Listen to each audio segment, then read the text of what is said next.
I look at myself very differently now than I did perhaps a year and a half ago.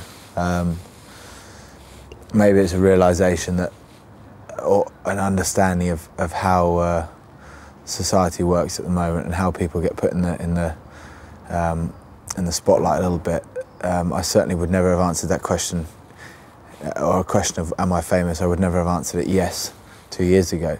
Now I'd probably accept the fact that maybe some people do take an interest in what I do for whatever reason. I still don't know, but it's funny because fame's the last thing that was ever on my mind when I started playing the game. In fact, I'd love it, to be honest, to be the last thing on my mind now. Unfortunately, it's something I have to deal with, but it's a desire to be famous is quite an empty desire. You know, the actual fame, celebrity life is very hollow existence, I believe anyway. To say that that people, you think that people know who you are and people recognise you, and people do recognise your physical side.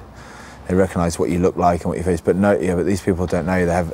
People have an image of you, and I like as best I can to portray an honest image, an image that is actually me. That way I don't have to, whenever I'm answering questions or whenever I'm in the public light, I don't need to try and sort of hide anything or cover anything up.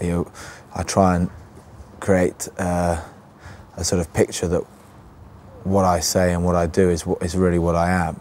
Jonny receives a massive amount of media attention, which sometimes is, or most of the time, is difficult to understand because, as he points out, for 6 days of the week he's training, never sees anybody, and then for 1 day a week the crowds are there and the team performs. But even when he was injured there was a lot of speculation. Most of it is nice press. I must admit it was all very sympathetic towards his injuries, which I think is a reflection of the character that he is. As far as people wanting to employ his profile, image, whatever you want to call it, there's a tremendous amount of interest in that, and most of it, 90% of it, we are not interested in because it's not suitable to him. And he is the first one to lay down the law as regards what he's interested in doing, what he's not interested in doing. But yeah, we try and protect his time. Every time I get involved in any of these sort of events, whether it's sort of book signings or appearances or anything like that, you have an immediate fear of the fact that you're going to turn up at one of these kicking sessions, or you're going to turn up at the shop opening and there's going to be one man and his dog there. You're almost sure it's going to happen, and when you are so convinced that it's going to be such a letdown or a flop, that you almost start apologising to the people in advance, saying, look, if it doesn't go very well, I really apologise, or I'm sorry if that's not if it's not what you want or anything like that. Jonny Wilkinson! Myself and a group of guys went across Singapore, Hong Kong and sort of Tokyo to try and spread the kicking word a bit, to try and get to some of the sort of youth over there and try and spread rugby as well, and try and take rugby over there and portray it in a good light. To go somewhere like that was a real experience. Hey, listen, thanks very much everyone for turning up.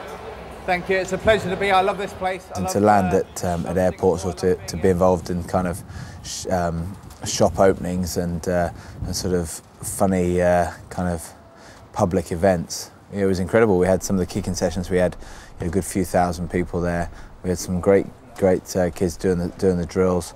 Loads of publicity, a few radio things, a few TV things, all these different things going on. It was mad, because you think when you go that far afield that you kind of leave your homeland, you feel like you're going somewhere it's a bit strange. But when we turned up, it was a bit home from home. There's a lot of expatriates there, but there was also a lot of the local guys over in those places that really seemed to be very supportive. So it was nice to go somewhere that far afield and still know that people followed the rugby and gave me a lot of time and were very kind to me and gave me an opportunity to say what I wanted to say, and to go and, like I said, do a bit of kicking and try and spread the word. His kicks are really wicked.